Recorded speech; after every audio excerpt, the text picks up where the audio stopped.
नमस्कार, आप देख रहे हैं केपी न्यूज में। आपके साथ दीपक। वक्त है बड़ी खबरों का। इस वक्त बड़ी खबर आ रही है मध्य प्रदेश के रीवा जिले से, जहां रविवार को विंध्य वासियों के साथ रीवा वासियों को एक बड़ी सौगात मिली।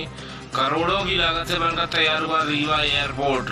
जहां रीवा एयरपोर्ट की हुई शुरुआत देश के यशस्वी प्रधानमंत्री नरेंद्र मोदी ने बनारस से वर्चुअली जुड़कर रीवा एयरपोर्ट का किया लोकार्पण। रीवा एयरपोर्ट परिसर में भव्य लोकार्पण समारोह का आयोजन किया गया। इस समारोह में प्रदेश के मुख्यमंत्री डॉक्टर मोहन यादव, उप मुख्यमंत्री राजेंद्र शुक्ला, उप मुख्यमंत्री जगदीश देवड़ा सहित कई अन्य नेता मौजूद रहे।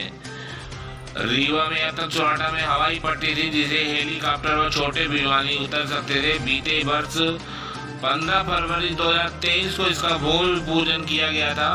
तब तत्कालीन सीएम शिवराज सिंह चौहान व तत्कालीन केंद्रीय उड्डयन मंत्री ज्योतिरादित्य सिंधिया व मंत्री राजेंद्र शुक्ला ने इनका भूमि पूजन किया था। इसके बाद विस्तार करते हुए नवीन एयरपोर्ट का निर्माण कराया गया, जिसका रविवार को पीएम मोदी ने वर्चुअली बनारस से इसका लोकार्पण किया है।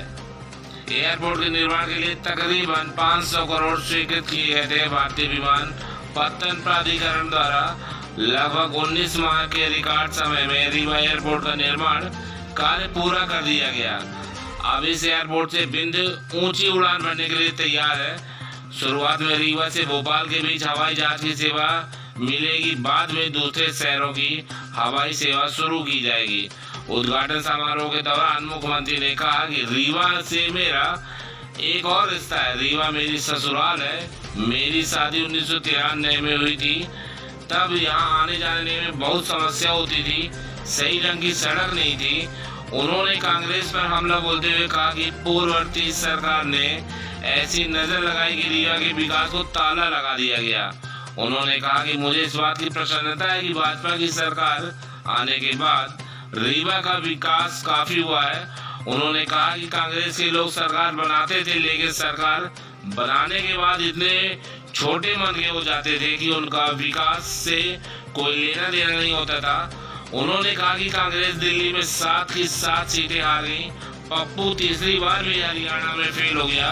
इसके बाद भी समझ में नहीं आया। यह पूरी खबर देख रहे हैं आप रीवा से। KP news bureau report.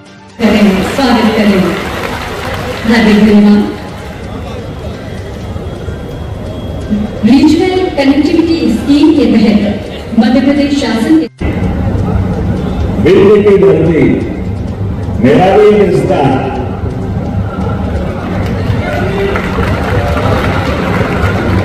मैं अभी माननीय राजेंद्र जी से बात कर रहा था। राजेंद्र जी, मेरी शादी 93 में हुई। तब यहाँ रेल में नहीं आती थी, मुझे सतना से उतर के आना पड़ता था। वहां मुश्किल रहता था। यहाँ रीवा पुराने वाला, रीवा में किस बात की कमी? यहाँ के लोगों की मेहनत, निष्ठा, लगन, अपनी विनम्रता और काम कराने की करने की विशेषता। पता नहीं कितने प्रकार से रीवा में विश्लेषण थे, लेकिन पूर्ववर्ती सरकारों ने ऐसी नजर लगाई कि रीवा के विकास को ताला लगा दिया। ताला सारी सिस्टम बंद कर दी। मुझे इस बात की प्रसन्नता, जब से भाजपा की सरकार आई है, लगातार विकास के नए नए कीर्तिमान बन रहे हैं। हमारे पूरे नेतृत्व के लिए जोरदार अभिनंदन करें। 2003 के पहले स्वर्गीय भारत रत्न अटल बिहारी वाजपेयी जी के समय से गांव गांव में प्रधानमंत्री जो सड़क बनी, जोरदार अभिनंदन करें माने अटल बिहारी वाजपेयी जी के लिए। ये बदलते दौर में गांव में भी विकास नहीं करते हुए, शहर में भी विकास नहीं। पता नहीं कौन सी छोड़ी है। कांग्रेस के लोग सरकार बनाते हैं, लेकिन सरकार बनाने के बाद इतने छोटे मन के हो जाते हैं कि विकास से कोई लेने देना नहीं। इसीलिए मैं कभी कभी सोचता हूं, आप अंदाज लगा लो कि आप दिल्ली में बड़े बड़े नेता कांग्रेस के, बड़े राष्ट्रीय अध्यक्ष, पता नहीं क्या क्या, लेकिन खुद दिल्ली में लड़ने से डरते। अरे भैया, तुम दिल्ली के नेता हो, तुम्हारी 4 पीढ़ी से दिल्ली के नेता रहे, लेकिन आप बताओ अपना घर छोड़ के बाहर क्यों होते हो? क्योंकि घर वाले भरोसा नहीं करते। दिल्ली पूरा सूबा साफ कर देती है, जितनी जिताती है पूरी भाजपा को जिताती है। मुझे इस बात के आनंद है। अभी बड़ी मुश्किल से इस चुनाव में कह रहा हम तो तुमको बाल बाल। अरे बाल बाल किसे आप बताओ, दिल्ली की 7 लोकसभा सीट है, वो 7 की 7 सीट कांग्रेस सभी हारी। अब इसको जीतने बोलते कि हारना बोलते, अंधेरे में भी दिख रहा है क्या हो रहा है। उसके बाद भी समझ में नहीं आई। पप्पू तीसरी बार भी हरियाणा में भेद हो गया, उसके बाद भी मानने को तैयार नहीं। क्या मालूम क्या चक्कर है, चुनाव लड़ने में भी इतना डर है कि अपनी सीट से बहन को लाने के लिए इंतजार करा कि मेरे को लड़ने दो, आग में आग मिला करके देखूंगा कि हाँ जीत गए, फिर छोड़ दी और बहन को लिया।